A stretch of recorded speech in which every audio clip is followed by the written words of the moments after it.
Welcome दोस्तों, Roy classes के official channel पे आप सभी का मैं स्वागत करता हूं। तो जैसा कि हम लोग पिछले वीडियो में व्यक्तित्व के बारे में पढ़ रहे थे, तो जैसा कि हम लोग पिछले वीडियो में व्यक्तित्व के बारे में पढ़ रहे थे, हमने व्यक्तित्व का कथन पढ़ा था। उसके बाद हम व्यक्तित्व के प्रकार भी पढ़ रहे थे, जिसमें कि हमने व्यक्तित्व के प्रकार में हमने पहला पढ़ा था भारतीय संस्कृति के अनुसार। आपको याद होगा, एक बार रिवाइज कर देता हूँ। भारतीय संस्कृति के अनुसार हमने पढ़ा था, जिसमें था कि रजोगुणी, तमोगुणी, सतोगुणी 3 प्रकार पढ़े थे। दूसरा हिपोक्रेटस के अनुसार पढ़ा था।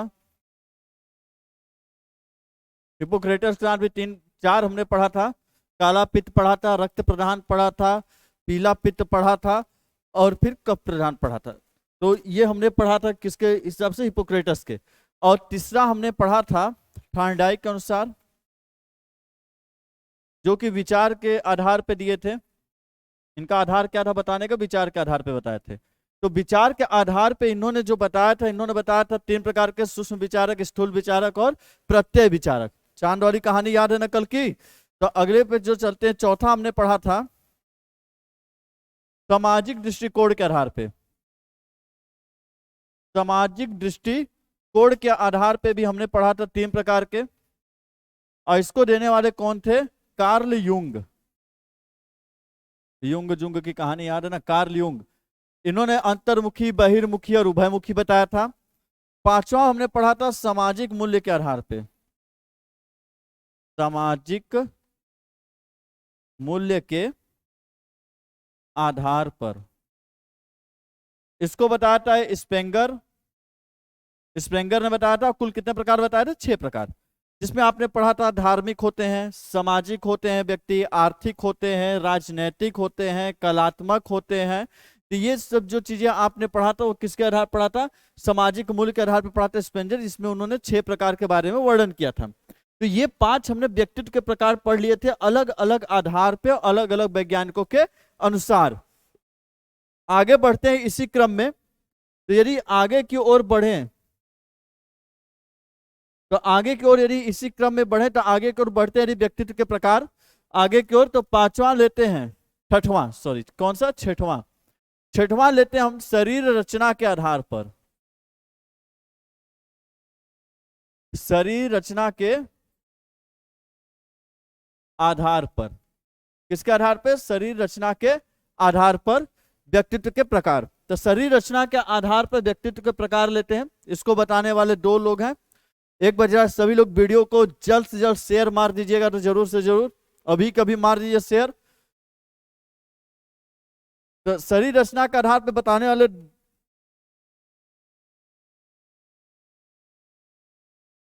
हाँ गया सीधा लाइन।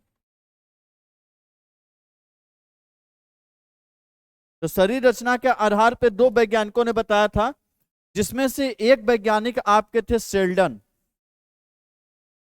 जिसमें से एक वैज्ञानिक आपके कौन है? शेल्डन।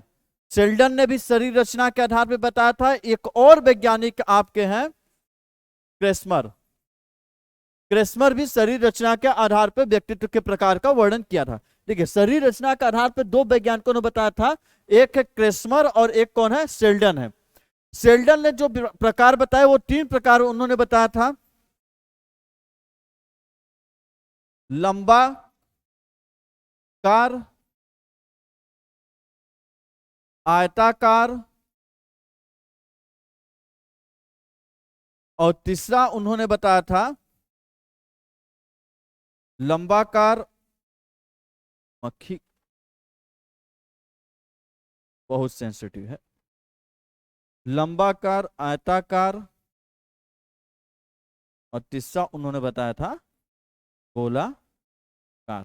देखिए, शरीर रचना के आधार पर शेल्डन ने 3 प्रकार बताए: लंबाकार, आयताकार, गोलाकार। शरीर रचना मतलब शरीर का रचना कैसी, इसके आधार पे। लंबाकार मतलब पतले दुबले व्यक्ति जो लंबे होते हैं, उनको उन्होंने लंबाकार कहा। आयताकार जो हिष्ट पुष्ट होते हैं, जिनकी बॉडी बिल्कुल फिट फाट होती है, वो किसको रखे? आयताकार में। गोलाकार में आप समझ सकते हैं उनको रखे जो कि मोटे व्यक्ति होते हैं, शरीर जिनका अथवा पेट उट निकला होता है, खूब गोले आकृति में होते हैं, गोल मटोल होते हैं, उनको उन्होंने कौन से बोला? गोलाकार बोला। और शेल्डन ने बोला कि जो लंबाकार व्यक्ति होगा, थोड़ा दुबला पतला होगा, कमजोर होगा, चिड़चिड़ा स्वभाव होगा, अपना गुस्सा किसी पर उतार नहीं पाएगा, तो ऐसे व्यक्तियों का व्यक्तित्व कैसा होगा? चिड़चिड़ा स्वभाव का। आयताकार व्यक्तित्व वाले व्यक्ति वो होते हैं जो कि हिष्ट पुष्ट होते हैं, शरीर से स्वस्थ होते हैं। थोड़ा क्रोधी स्वभाव के ये व्यक्ति होते हैं, लेकिन प्रसन्नचित्त होते हैं, किसी साहसी स्वभाव के होते हैं, किसी कार्य को करने से डरते नहीं है। वो उनके व्यक्तित्व किसका है? आयताकार का।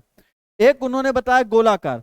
गोलाकार में उन्होंने बताया कि ये व्यक्ति जो गोल मटोल होते हैं, थोड़ा मोटे होते हैं, उन्होंने बताया कि हंसमुख स्वभाव के होते हैं, थोड़ा प्रसन्न चित्त होते हैं। तो ऐसे व्यक्तियों को उन्होंने किस में रखा? गोलाकार में रखा। क्रेस्मर भी शरीर रचना के आधार पर उन्होंने बताया, लेकिन उन्होंने नाम थोड़ा अलग दिया। उन्होंने लिखा गोलाकार,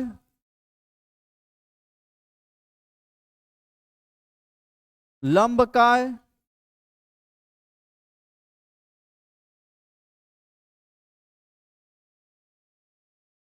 आयताकार। और आयताकार को ही उन्होंने बोला सुडोलकाय।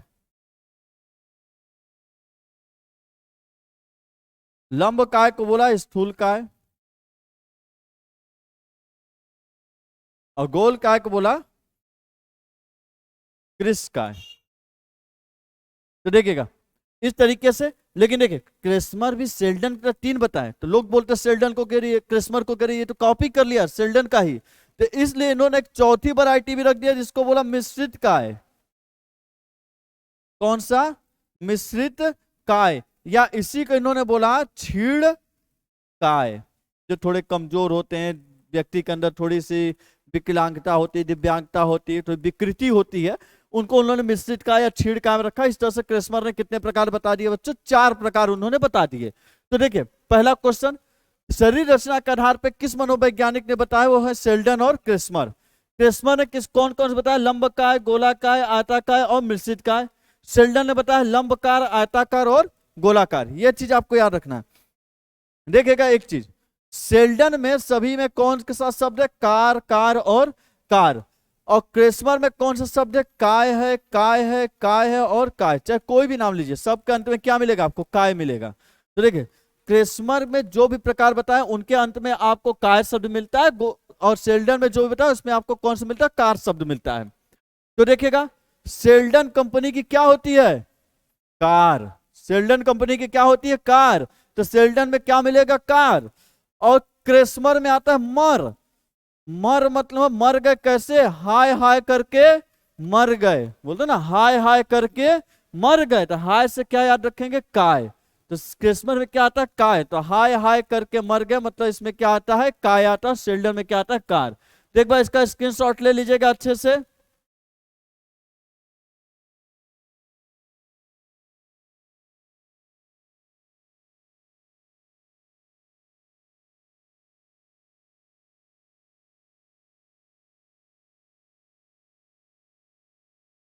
देखिए छठवां, अगला चलते हैं सातवां। कौन सा? सातवां, शील गुणों के आधार पर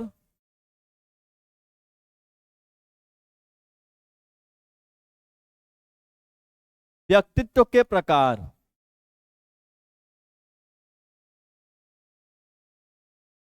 शील गुणों के आधार पर व्यक्तित्व के क्या प्रकार? तो देखिए शील गुणों के आधार पर व्यक्तित्व के प्रकार भी 2 मनोवैज्ञानिकों ने बताए हैं। शील गुणों के आधार पर भी व्यक्तित्व के प्रकार कितने मनोवैज्ञानिकों ने बताए हैं? 2 मनोवैज्ञानिकों ने बताए हैं, जिसमें कि एक मनोवैज्ञानिक का नाम है आपका कैटल। एक मनोवैज्ञानिक का नाम है आपका कैटल, और एक मनोवैज्ञानिक का नाम है आपका आलपोर्ट। एक मनोवैज्ञानिक का नाम है कैटल और एक मनोवैज्ञानिक, मेरे ख्याल से हरा रंग इसमें दिखाई दे रहा होगा, जरा एक बार चेक करिएगा कि हरा रंग ब्लैक पे आ रहा है कि अच्छा कि नहीं। सही सही।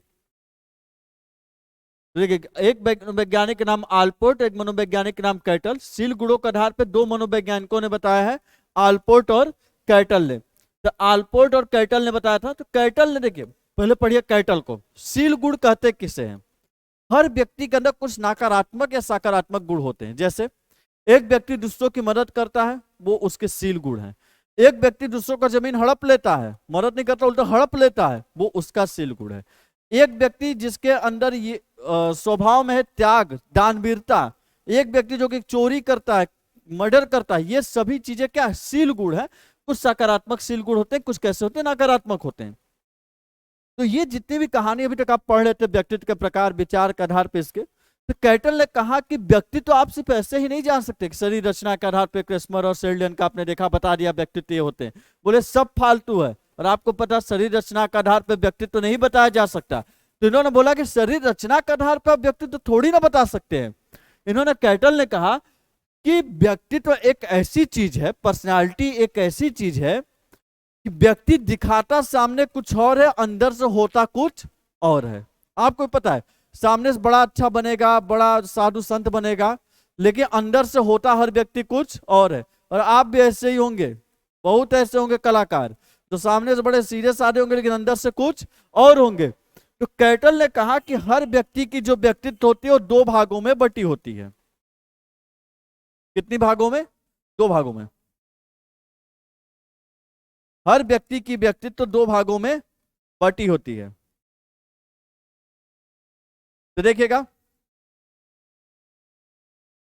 एक उन्होंने बोला सतही, सतही, एक उन्होंने बोला स्रोत।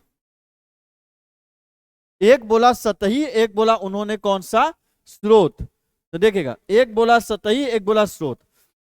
उन्होंने कहा सतही में वह गुण आते हैं, वह गुण जो दिखाई देते हैं, वह गुण जो दिखाई देते हैं वह कैसे गुण होते हैं? सतही। और वह गुण जो छिपे होते हैं, वह गुण जो छिपे होते हैं वह कैसे कहलाते हैं? स्रोत। स्रोत में वह गुण आते हैं जो छिपे होते हैं, सतही में वह गुण आते हैं जो व्यक्ति के अंदर दिखाई देता है। जैसे देखिए, किसी का सम्मान करना, प्रशंसा करना, या आज्ञा पालन हो गया, यह चीजें तो दिखाई देती है। लेकिन उन्होंने बोला कि ये वह गुण होते हैं, सम्मान करता, बहुत हाथ जोड़ लेता, करी चाचा नमस्कार, तुरंत पानी लेकर तुरंत लेके आ रहे, एकदम तुरंत आज्ञा पालन कर रहा है। तो यह वह गुण होते हैं जो व्यक्ति के अंदर दिखाई देते हैं।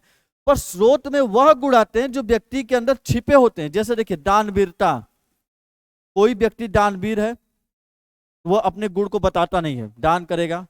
मदद करना, मदद कोई करता जताएगा नहीं। चोरी करना, चोरी भी कोई करता तो किसी को बताता नहीं है, यह भी गुण क्या? छिपा हुआ गुण है। कत्ल कर देना, यह भी कैसा गुण है? छिपा हुआ गुण है। किसी की हत्या कर देना, चाकू मार देना, यह भी गुण बड़ा हुनर वाला, लेकिन कोई बताता नहीं है। तो उन्होंने बोला कैटल ने कि जैसे उन्होंने उदाहरण स्वरूप बताया, समझिएगा कि मान लीजिए एक नदी है, गहरी नदी है, उसमें क्या भरा हुआ है? पानी। पानी।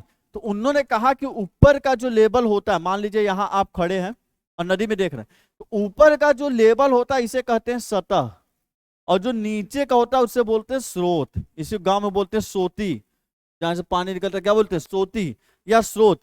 तो उन्होंने बोला कि जब आप ऊपर से नदी को देखते हैं तो आपको सतह का हिस्सा दिखाई देता है, अंदर का हिस्सा दिखाई नहीं देता है। हो सकता है आपको बाहर नदी बड़ा शांत लग रहा होगा, अंदर मगरमच्छ से लेकर घड़ियाल आपके इंतजार में बैठे होंगे कि कब ये डुबकी मारे और कब हम इनको डुबकी मरवा दें। तो देखिए, अंदर हो सकता है मगरमच्छ, घड़ियाल, बहुत भयानक जानवर बैठे हो, और बाहर आपको नदी बड़ी शांत और अच्छी, बहुत ही प्यारी नजर आ रही होगी। तो वही उन्होंने बोला कि जैसे एक नदी में ऊपर के सतह का आपको लगता है कि बहुत ही शांत है, लेकिन अंदर की बात आप नहीं जानते कि अंदर क्या हो सकता है उसके स्रोत में। उसी तरह जब किसी व्यक्ति को आप देखते हैं तो आप उसके ऊपर का सतह देखते हैं कि बड़ा आज्ञा पालन करने वाला है, बड़ा प्रसन्नचित्त हंसमुख स्वभाव का है, लेकिन आप ये नहीं जानते कि उसके अंदर कौन कौन सी बातें छिपी। हो सकता है आपका नमस्कारी किया, आपका नजर फिराने के 400 मार के निकल ले, आपका हाथ जोड़ा, नमस्कारी करा, आपको लग रहा है बहुत अच्छा व्यक्ति है, थोड़ी देर में हो सकता है आपको चाकू भी मार के निकल जाए। तो उन्होंने यही बोला कि बाहरी चीजें आपको दिखाई देती, पर्सनालिटी में उन्होंने बोला दो चीज होती है, इसीलिए तो बोला गया पर्सनालिटी पर्सोना से बना है, जिसका अर्थ होता है मुखौटा। हर व्यक्ति के अंदर कुछ क्वालिटी होती है जो छिपा के रखता है, किसी को बताता नहीं है, और मुखौटे के रूप में ऊपर कुछ और पहना होता है जो सबको दिखाता है। आप में से कई कलाकार होंगे, जो सबको दिखाते होंगे कि हमारी पर्सनालिटी है, लेकिन अंदर छिपा के कुछ और रखते होंगे। अब जैसे ले लीजिए, लड़कियां होती हैं, घर में रहेंगी तो एकदम चिप्स का पैकेट मुट्ठे से उठाएंगे तुरंत खा लेंगे, तो ये उनकी घर वाली पर्सनालिटी है। लेकिन जैसे ही बाहर निकलती हैं तो एक चिप्स उठाएंगे, तोड़ेंगे, दांत के बीच रखेंगे और तब काटेंगे। तो वो उनको क्या होता है, स्रोत, वो घर वाली क्वालिटी उसे छुपा के रखती है, और बाहर आती है तो कौन सी क्वालिटी दिखाती है, पर्सनैलिटी सतही वाली, ताकि सबको क्या हो जाए, नजर में धोखा करिए, ये तो बड़े आराम से खाती है, छोटा छोटा चिप्स का टुकड़ा एक एक तोड़ के, अपना चला घर में सीधे मुट्ठे को उठाए सीधे एक बार में मुंह के अंदर। तो ये होता है सतही, और स्रोत वाली क्या होती है, क्वालिटी। यही उन्होंने बोला कि पर्सनालिटी आप ऐसे नहीं जान सकते, हर व्यक्ति के अंदर कुछ और बात होती है, बाहर दिखाता कुछ और जो गुण वो बाहर दिखाते वो सतही गुण कहलाते हैं, और जो गुण अंदर छुपाया रहता है वो कौन से होते हैं, स्रोत होते हैं। ये किसने बताया, कैटल ने। तो समझिएगा, कैटल ने एक चीज और दिया था, उसको भी नोट डाउन कर लीजिएगा। देखिएगा, कैटल ने व्यक्तित्व मापनी दिया था। व्यक्तित्व मापनी में कुल 16 पीएफ थे। 16 पीएफ मतलब 16 पर्सनालिटी फैक्टर। पूछता है कि कैटल के व्यक्तित्व मापनी में कुल कितने पर्सनालिटी फैक्टर थे, 16। या इसी पूछेगा कैटल के व्यक्तित्व मापनी में कुल कितने व्यक्तित्व के कारक थे, कुल कितने व्यक्तित्व कारक थे। तो कुल कितने व्यक्तित्व कारक थे, 16। वो पीएफ को बोला जाता है व्यक्तित्व कारक। और ये बच्चों क्वेश्चन सुपर टेट में पिछली बार पूछा जा चुका है, जस्ट पिछली बार वाले में, कि कैटल के व्यक्तित्व मापनी में कुल कितने व्यक्तित्व के कारक थे, और उसका सही आंसर क्या है, 16। ये क्वेश्चन पूछा जा चुका है। तो देखिए, आपको याद क्या रखना है, कैटल याद रखिए, 16 पीएफ को याद रखिए, सतही और स्रोत। ये कहानी आपको नहीं याद रखनी, ये आपसे नहीं पूछने वाला, ये पूछता है। तो सिलेबस के अकॉर्डिंग चलिए, ये समझिए कि चीजें होती क्या है, पर इस पे उतना फोकस मत कीजिए। आलपोर्ट देखिए, जैसे सेल्डन ने बताया, तो क्रिस्मर ने भी अपना एक उन्हीं पे कॉपी करके एक छाप दिया था, थोड़ा सा बढ़ा दिया था। तो आलपोर्ट ने भी यही कहानी किया। आलपोर्ट ने क्या किया कि कैटल के चीज को उठाया और अपना बनाया। कैसे बनाया, आलपोर्ट ने कैटल के सतही को उठाया और उसको लिख दिया अपने में क्या, सामान्य। कैटल ने जिस चीज को सतही कहा, आलपोर्ट ने उसे बोल दिया सामान्य। कैटल ने जिस चीज को स्रोत किया कहा, उसे आलपोर्ट ने क्या बोल दिया, विशिष्ट। बस यही चीज है। कैटल ने जिसे सतही कहा, आलपोर्ट ने उसे क्या बोला, सामान्य। कैटल ने जिसे स्रोत किया, तो आलपोर्ट ने उसे क्या बोल दिया, विशिष्ट। मतलब वह गुण जो छिपे रहते हैं उसे क्या बोला जाता है, विशिष्ट। वह गुण जो दिखाई देते हैं उसे क्या बोलते हैं, सामान्य।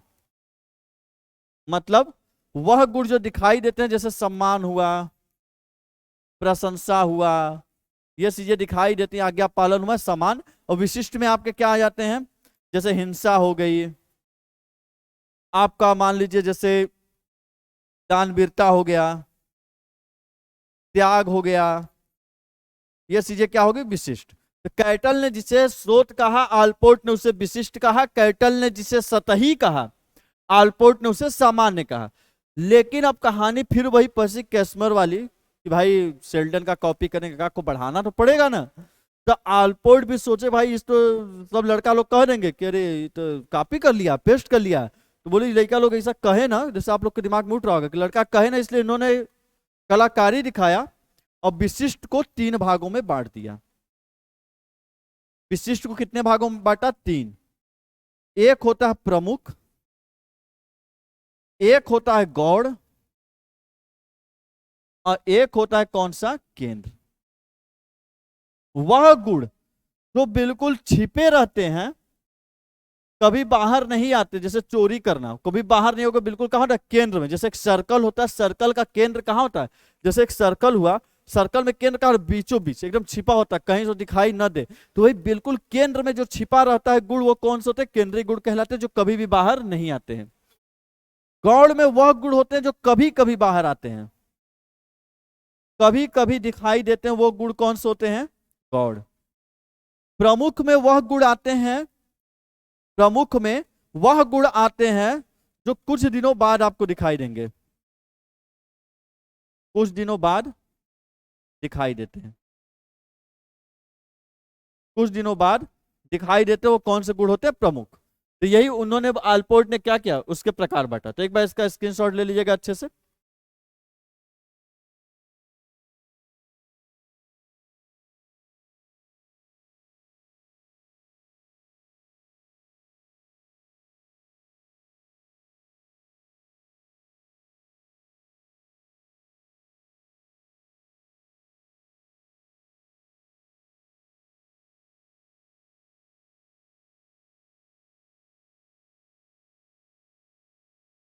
आगे बढ़ते हैं। कौन सा नंबर हुआ है आपका? 7वां। आइए कहानी 8वां पे। 8वां की कहानी आपकी वहीं से मिलती जुलती है, उसी का पार्ट 2 है। जो आप याद करिए, प्रेरणा में पढ़ेंगे अब्राहम मैस्लो का मांग एवं आवश्यकता मांग या आपूर्ति का सिद्धांत। आवश्यकता मांग एवं आपूर्ति का सिद्धांत तो आपने पढ़ा होगा प्रेरणा में। तो वही वाला चीज कहानी क्या है, आवश्यकता मांग एवं आपूर्ति का सिद्धांत, जो आपने प्रेरणा में पढ़ा था अब्राहम मैस्लो का, वही कहानी फिर कहाँ पाई जाती है? यहाँ पे। 7वां था ना बालक? 7वां। 8वां, व्यक्तित्व का मांग एवं आपूर्ति का सिद्धांत। तो मांग एवं आपूर्ति का सिद्धांत प्रेरणा में भी कौन दिया? Abraham Maslow. तो व्यक्तित्व में भी कौन देंगे? Abraham Maslow. तो सही सही बता देना सब कमेंट करके, किसको याद था पहले, ये सब भूल ही गए हैं। Abraham Maslow. तो अब प्रेरणा में आप लोग को अब्राहम मैस्लो बहुत अच्छी तरह समझाए थे वहां डिटेल में। यदि पढ़ना होगा जिसको डिटेल में अब्राहम मैस्लो का पूरा, तो एक बार प्रेरणा वाला टॉपिक देख लीजिएगा शुरू से। आई बटन प्लेलिस्ट में आप चले जाइएगा, आपको पूरे पूरे प्लेलिस्ट क्लास फर्स्ट से लेके अभी तक के मिल जाएंगे। तो देखिए, उन्होंने कहा त्रिभुज बनाया। क्या बनाया उन्होंने? एक उन्होंने बनाया क्या? त्रिभुज। और त्रिभुज बनाया, इसको उन्होंने 5 बराबर भागों में बांट दिया।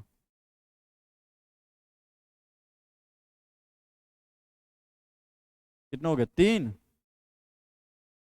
ये हो गए 4, 5, 5 बराबर भागों में बांट दिया। अब उन्होंने कहा कि व्यक्ति की कुछ न कुछ मांगे होती हैं। प्रेरणा में आपने पढ़ा होगा, व्यक्ति की, हर व्यक्ति की कुछ ना कुछ क्या होती है? मांगे होती हैं। और जैसी उसकी मांगे होंगी वैसे ही उसका क्या होगा? व्यक्तित्व होगा। वैसा वो अप्रेरित होता है, तो वो प्रेरणा कहानी थी। यहाँ पढ़े व्यक्तित्व, तो जैसा उसकी मांग होगी, डिमांड होता है उसके जीवन में, वैसा उसकी क्या बन जाती है? पर्सनालिटी। तो देखिए कैसे उन्होंने कहा, पहली मांग होती है शारीरिक, या इसी को बोलते हैं कौन सी मांग? जैविक। दूसरा मांग होता है सुरक्षा। तीसरा होता है संबंध, या इसे बोलते हैं समाज की मांग। कहीं कहीं आपको समाज भी मिल जाता है। अगला होता है सम्मान, और लास्ट वाला होता है आत्म सिद्धिकरण, या इसी को बोलते हैं वह यथार्थीकरण। स्व यथार्थीकरण, ये होता 5वां। उन्होंने कहा कि यदि किसी व्यक्ति की नीड है, शारीरिक मांग है, शारीरिक मांग मतलब जिंदा रहने के लिए जरूरी चीज, मतलब क्या? आप सबसे पहले न कपड़ा न मकान, सबसे पहली चीज है पानी और खाना मिल जाए। जिंदा रखने के लिए क्या जरूरी है? भोजन, 2 वक्त की खाना मिल जाए, यही आपकी क्या है? शारीरिक मांग है या जैविक मांग है। तो उन्होंने बोला कोई ऐसा व्यक्ति सोचिए जिसकी शारीरिक या जैविक मांग नहीं पूरी हो रही है, पहले स्तर की जो शारीरिक या जैविक मांग नहीं पूरी हो रही है, तो उस व्यक्ति का व्यक्तित्व अलग होगा। जैसे आपने भिखारी देखे होंगे जो भीख मांगते हैं, तो यदि उदाहरण स्वरूप लीजिए कि उनकी शारीरिक मांग भी पूरी नहीं होती, उनको 2 वक्त की भी रोटी नहीं मिलती, तो क्या वो व्यक्ति सुरक्षा के बारे में सोचता है कि एक घर बना ले, तिजोरी रख ले, पैसे छुपा ले अपना सारा? क्या वो व्यक्ति संबंध या समाज के बारे में सोचता है कि रिश्तेदार हो जाए, 4 परिवार इधर उधर हो जाए, क्या बोलते हैं कि चाचा मामा मौसी सब रहे? क्या उस सम्मान के बारे में व्यक्ति सोचता है कि लोग क्या कहेंगे, क्या करेंगे? नहीं, क्योंकि उस व्यक्ति की मांग क्या है? शारीरिक। उसे 2 वक्त की रोटी की जरूरत है, इसलिए वो व्यक्ति इन सभी चीजों के बारे में नहीं सोचता। उसका व्यक्तित्व बिल्कुल क्या हो जाता है? पलट जाता है। वो सीधे आपसे आएगा, मांग लेगा, नहीं भैया दो वक्त की रोटी भी नहीं मिल रही, खाने के लिए कुछ दे दो, तो उसकी पर्सनालिटी पूरी तरह क्या हो जाती है, चेंज हो जाती है।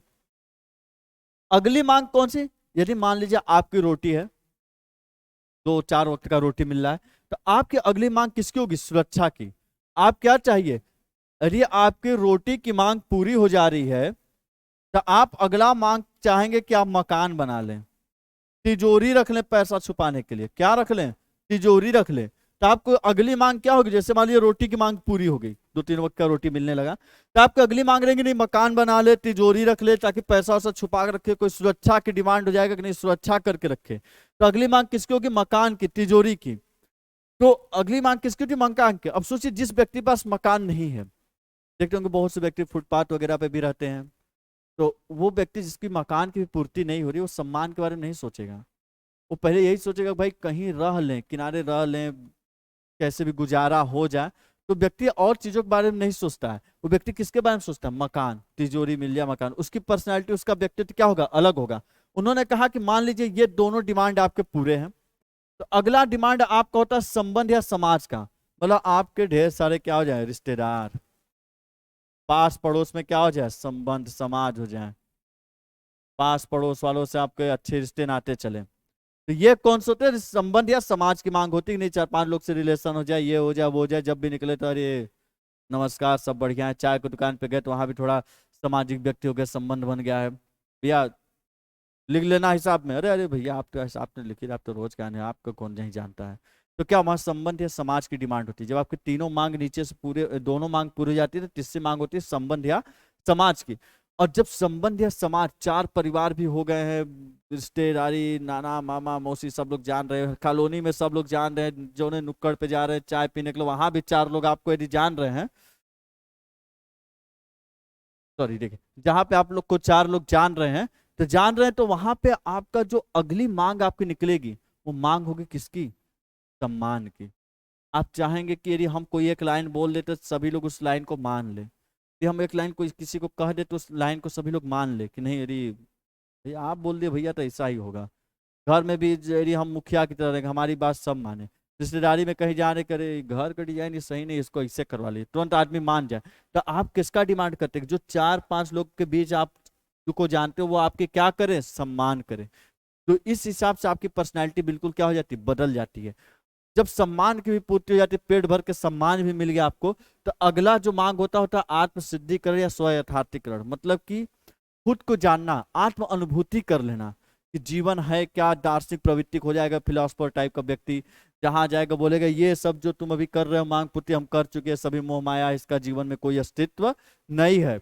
यही व्यक्ति जो ये सभी मांगों को पूरा करके यहाँ पहुंचेगा 5वें स्थान पे, वो वही व्यक्ति बोलेगा कि ये सभी चीजें क्या है, ये सभी मोह माया है। लेकिन याद रखना, तो इस बात में आना ना, पहले ये सभी मांग पूरे कर लो, फिर ये लाइन बोलोगे तो सही लगेगा। समझ में आया ना। तो यही बात अब्राहम मैथ्यूस बोले कि जिस व्यक्ति जिस लेवल पे होता है, उसकी जैसी मांगे होती, उसकी जैसी जरूरतें होती हैं, वैसा ही उसका क्या बन जाता है, व्यक्तित्व। वैसा ही उसकी क्या बन जाती है, पर्सनालिटी। वैसा ही उसका क्या बन जाता है, व्यक्तित्व। और यही सिद्धांत है व्यक्तित्व के मांग एवं आपूर्ति का सिद्धांत अब्राहम मैस्लो का। एक बार इसको बना लीजिएगा।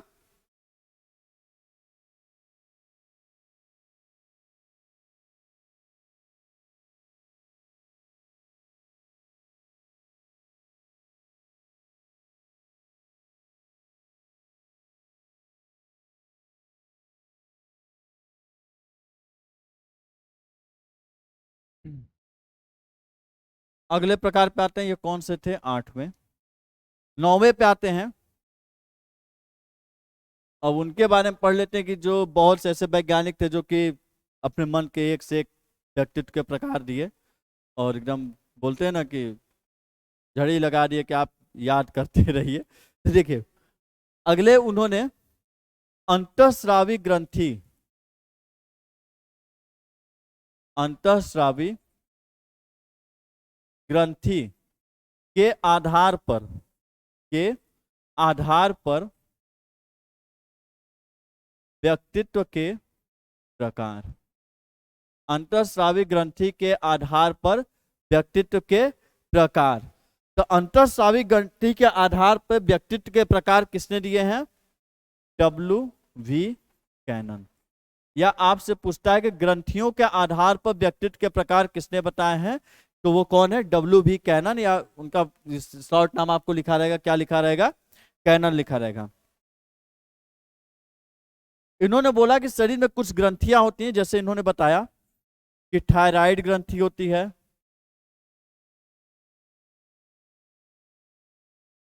गोनाड ग्रंथि होती है,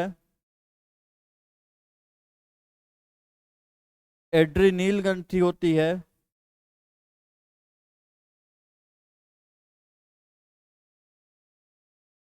पिट्यूटरी ग्रंथि होती है। उन्होंने कहा कि शरीर में कुछ ग्रंथियां होती है जिसमें कि एड्रिनल ग्रंथि होती है, सॉरी पिट्यूटरी पिट हाँ,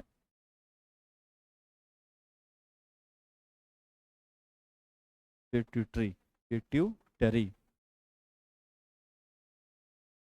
लिख दी।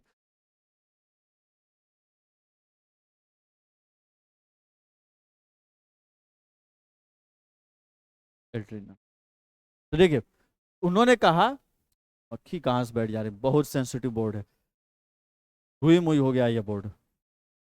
देखिए उन्होंने कहा कि शरीर में कुछ ग्रंथियां पाई जाती है, आप भी इसमें से बहुत ग्रंथियों के नाम सुनोगे, जैसे थायराइड ग्रंथि होती है, गोनाड ग्रंथि होती है, एड्रिनल ग्रंथि होती है, पिट्यूटरी ग्रंथि होती है। उन्होंने बोला कि इस ग्रंथियों से जैसा स्राव होता है हार्मोन्स का, कम होगा ज्यादा होगा, जिस भी तरीके से हार्मोन्स का स्राव होता है उसी हिसाब से व्यक्ति का व्यक्तित्व बदलता है। जैसे उन्होंने बोला कि यदि थायराइड ग्रंथि से हार्मोन्स का स्राव क्या होगा, ज्यादा, तो व्यक्ति बहुत ही खुश रहेगा, खुश मिजाज रहेगा, प्रसन्न चित्त रहेगा। और थायराइड ग्रंथि से यदि कम हुआ तो व्यक्ति क्या रहेगा, उदास रहेगा, आलस टाइप का रहेगा उसको, इस तरीके के उसके व्यक्तित्व में देखने को मिलता है।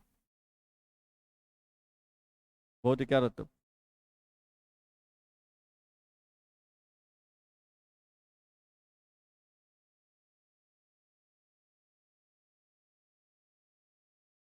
तो देखिए उन्होंने बोला कि थायराइड ग्रंथि है, जैसे थायराइड ग्रंथि यदि ज्यादा आपके हार्मोन्स निकाल दे, यदि थायराइड ग्रंथि ज्यादा मात्रा में, तो उससे आप खुश रहेंगे, प्रसन्नचित। उन्होंने बोला यदि कम हार्मोन्स साबित होता है उस ग्रंथि से, तो आप बहुत उदास या आलस्य की चीजें महसूस करेंगे। तो ऐसे उन्होंने बोला कि जैसे जो अधिक थायराइड वाले होंगे वो ज्यादा खुश मिजाजी होंगे, जो न्यून थायराइड वाले होंगे, कम थायराइड वाले होंगे, उदास या आलस का होंगे। तो उन्होंने ऐसे बताया जो जिनके अंदर गोनाड ग्रंथि से अधिक हार्मोन्स निकलेंगे, इसकी मात्रा ज्यादा रहेगी, वो साहसी कार्य करने वाले होंगे, वो बहुत ही झगड़ालू टाइप के होंगे। और जो उस व्यक्ति के अंदर यही चीजें क्या होंगी, कम मात्रा में निकलेंगी, तो वह व्यक्ति क्या होगा, साहसी नहीं होगा, झगड़ालू नहीं होगा, साहसी या झगड़ालू नहीं होगा। तो इस तरीके से उन्होंने हर ग्रंथि के बारे में बताया कि हर ग्रंथि से जिस तरीके से हार्मोन्स कम ज्यादा निकलता है, वैसे व्यक्ति के व्यक्तित्व पे प्रभाव पड़ता है। तो ये सब आपको याद करने की जरूरत नहीं कि थायराइड, गोनाड, एड्रीनल या पिट्यूटरी ग्रंथि पाई जाती है। आपको बस इतना याद रखना है कि अंतःस्रावी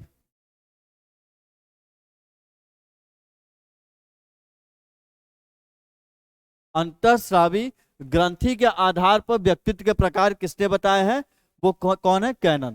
तो देखिएगा अंतःस्रावी ग्रंथि के आधार पर व्यक्तित्व के प्रकार किसने बताया, कैनन। और मैक्सिमम जो आपसे परीक्षा में पूछे जाते सीधे पूछा ग्रंथियों के आधार पर व्यक्तित्व के प्रकार किसने बताए हैं, ग्रंथियों के आधार पर व्यक्तित्व के प्रकार किसने बताए, W.V. कैनन। इस बात को याद रखिएगा, ग्रंथियों के आधार पर व्यक्तित्व के प्रकार किसने बताए हैं, कैनन ने बताया। यही पेपर में पूछता है, इतनी बात को आप बिल्कुल एकदम बिल्कुल याद रखिएगा। ये चीजें आपसे नहीं पूछता पेपर में, बिल्कुल नहीं पूछता है। तो ग्रंथियों का आप व्यक्तित्व के प्रकार किसने हैं, W.V. कैनन। उन्होंने बताया जैसे हार्मोन्स ऊपर नीचे होते हैं उसी हिसाब से व्यक्ति का पर्सनैलिटी बदलता है, कोई क्रोधी हो जाएगा, कोई ज्यादा चिड़चिड़ापन आ जाएगा, कोई बड़ा खुश मिजाजी रहेगा। ये किसने बताया, W.V. कैनन ने।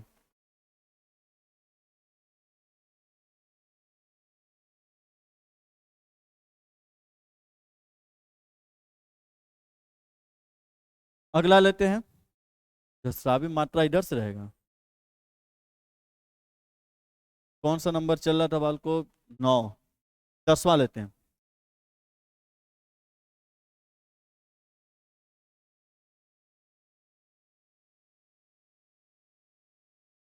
शारीरिक स्वास्थ्य तथा शारीरिक विकार के आधार पर व्यक्तित्व के प्रकार।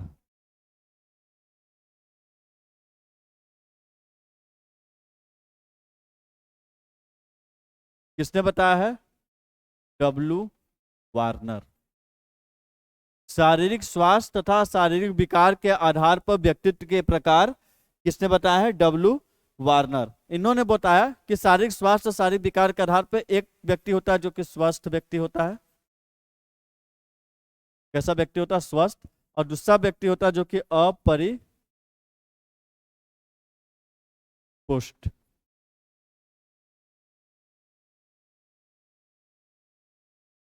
अपरिपुष्ट।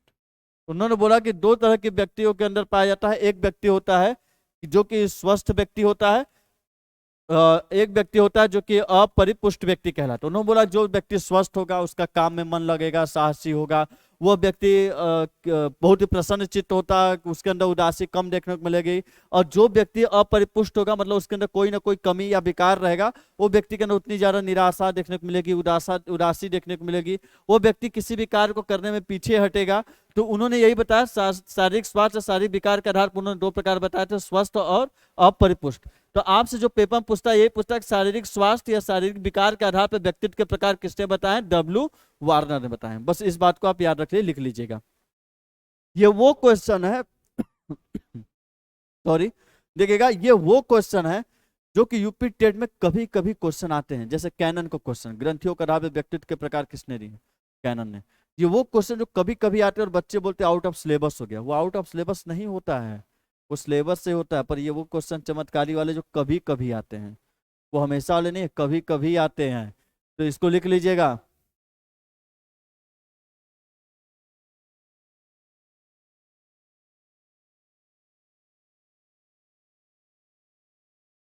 अगला चलते हैं 11वां।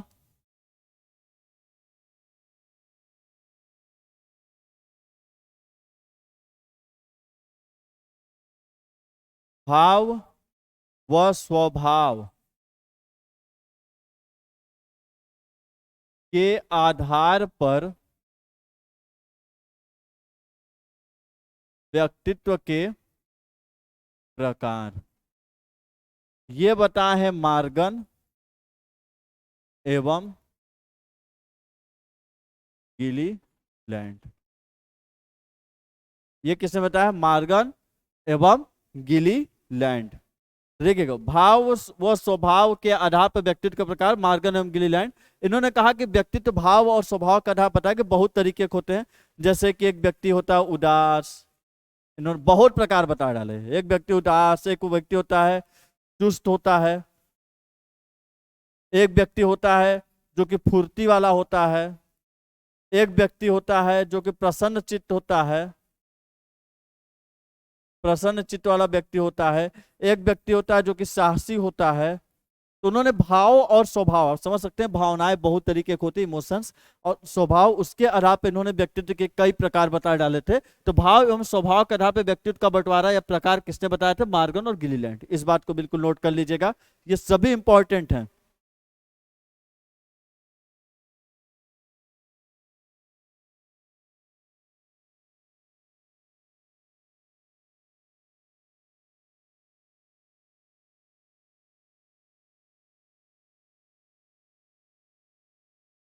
बारहवां, स्टीफन स्टीफेन के अनुसार व्यक्तित्व के प्रकार।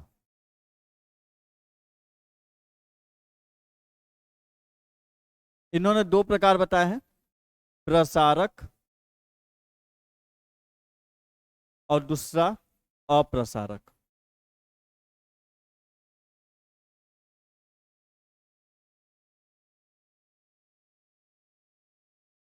स्टीफन के अनुसार व्यक्तित्व के दो प्रकार इन्होंने बताए हैं, प्रसारक और अप्रसारक। अप्रसारक वो होते हैं जो कि प्रसन्न चित्त वाले होते हैं, लोगों के बीच बहुत ही मिलजुल के रहते हैं, बहुत बहिर्मुखी टाइप के व्यक्ति होते हैं। अप्रसारक उन्होंने बोला जो उदास होते हैं, हताश निराश टाइप के होते हैं, जो उतने खुले नहीं रहते, अकेलापन में रहते हैं, एकाकीपन उनको पसंद होता है, ज्यादा लोगों से मिलते घुलते नहीं। उन्होंने कौन सा बताया था? अप्रसारक।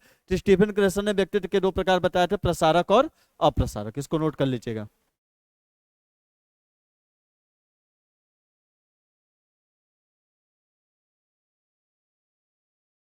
एक और लिखिएगा 13वां, मांग के आधार पर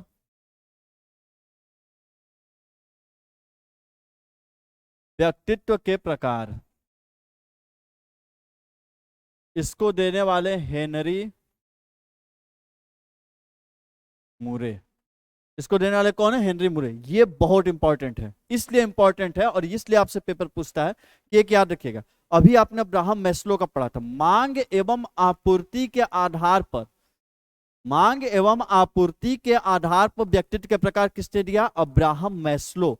और यदि सिर्फ ये पूछेगा कि मांग के आधार पर व्यक्तित्व का प्रकार किसने दिया? हेनरी मुरे। और एक पॉइंट जो इसमें याद रखना है कि इन्होंने कितने प्रकार के व्यक्तित्व बताए? इन्होंने 40 प्रकार के व्यक्तित्व बताए थे। कितने प्रकार के व्यक्तित्व बताए थे? 40। इस बात को नोट कर लीजिएगा कि हेनरी मुरे ने कुल कितने प्रकार के व्यक्तित्व बताए थे? 40 प्रकार के व्यक्तित्व बताए थे। तो मांग के आधार पर व्यक्तित्व के प्रकार पूछेगा तो हेनरी मुरे, और मांग एवं आपूर्ति के आधार पर व्यक्तित्व के प्रकार पूछेगा तो कौन? Abraham Maslow. तो एक बार इसको नोट कर लीजिएगा।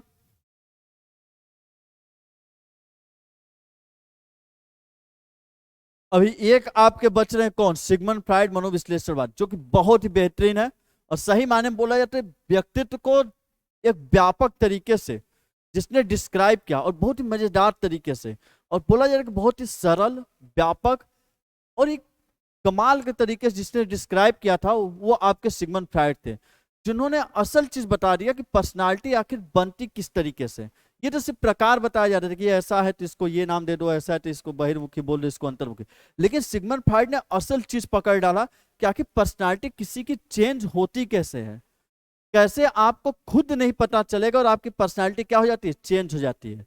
कैसे आप किसी कार्य को करते हैं, कौन सा मस्तिष्क आपका, जो अचेतन मन चेतन मन आप पढ़ेंगे उनके में, वो बताएंगे कैसे किसी व्यक्ति का व्यक्तित्व बदलता है, कैसे किसी व्यक्तित्व की आपकी व्यक्तित्व बदल जाएगी और आपको खुद नहीं पता चलेगा कि आपकी पर्सनालिटी कब चेंज हो गई। कैसे कोई बात आपको ऊपर प्रभाव डालती है और आपको खुद नहीं पता चलता है कि वही बात आपके ऊपर प्रभाव डाली हुई है। और असल कहानी कौन लेके आएंगे? Sigmund Freud. तो वो थोड़ा लंबा टॉपिक है, तो उसको कल वाले टॉपिक में रखते हैं। तो अभी तक के लिए इतना ही, और इसी के साथ आपसे विदा लेते हैं। और कमेंट, जो भी डाउट हो कमेंट में आप सभी लोग अपने डाउट को जरूर लिखा करें। अपने जो भी डाउट हो उन डाउटों को आप जरूर कमेंट में लिखा करिए, और वीडियो को ज्यादा से ज्यादा क्या करिए? शेयर करिए। और बिल्कुल शेयर करना है, एकदम शेयर करना है, बोल दे रहे हैं। कमेंट में जरूर डाउट लिखा करिए। बहुत से बच्चे लिख देते हैं। अभी मैं किसका पढ़ा था, संदीप नाम से एक बालक थे, उन्होंने हाय लिखा था, तो बोले हाय मत लिखिए, जो आपके डाउट है उसको लिखिए, या जो आपकी राय हो उसे लिखा करिए, तो पढ़ने में और भी अच्छा लगता है। चलिए खैर कोई बात नहीं। तो ज़्यादा से ज़्यादा शेयर करिए, लाइक करिए चीज़ों को, और ज़्यादा से ज़्यादा दोस्तों को पास फैलाइए, क्योंकि जितने लोग आप जितने दोस्त पढ़ेंगे उतना आप उस चीज़ के ऊपर डिस्कशन करेंगे, उतने आपके डाउट क्या होंगे? क्लियर होंगे, उतनी साइकोलॉजी आपको कम रटनी पड़ेगी और चीज़ें समझ में आएंगी, पकड़ में आएंगी।